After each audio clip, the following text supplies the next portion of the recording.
সমস্যাই আমাক সহায় কৰে। ই আকৌ কেনেকুৱা কথা হ'ব পাৰে? আপুনি ঠিকেই ধৰিছে।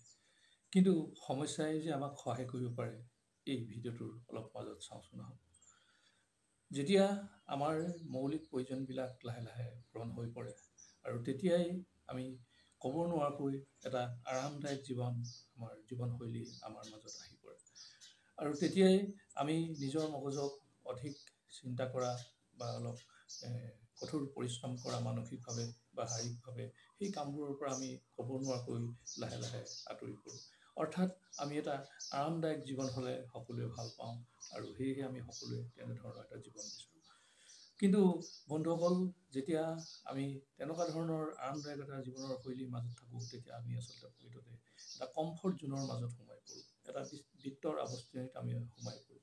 সেয়েহে যেতিয়া সৰু বৰ ডাঙৰ যেতিয়া সমস্যা একোটা একোটা আহিব, তেতিয়া সেই সমস্যাবিলাক আমি যেতিয়া সমাধান কৰিবলৈ চেষ্টা কৰিম, আৰু সমাধান কৰিবলৈ চেষ্টা কৰোঁতে বিভিন্ন তাৰ কাৰণে চেষ্টা চলাম, বিভিন্ন মানুহক লগ কৰিম, বিভিন্ন ঠাইলৈ যাম, বিভিন্ন ধৰণে প্ৰচেষ্টা চলাম, আৰু তেনেকৈ কৰি আমি সমস্যাটো সমাধান কৰিবলৈ চেষ্টা কৰোঁ। আৰু ইয়াৰ ফলত আমি ক'ব নোৱাৰাকৈ আমি এজন এক্টিভ মানুহলৈ ৰূপান্তৰ হৈ পৰোঁ, আৰু আমি কমফৰ্ট জোনটোৰ পৰা আমি ওলাই আহিব পাৰোঁ। সেই বন্ধুসকল, সমস্যাই আমাক এইকেইটা সহায় কৰিব পাৰে যে আমাক এক্টিভ কৰিব, আৰু দ্বিতীয়তে আমাক কমফৰ্ট জোনটোৰ পৰা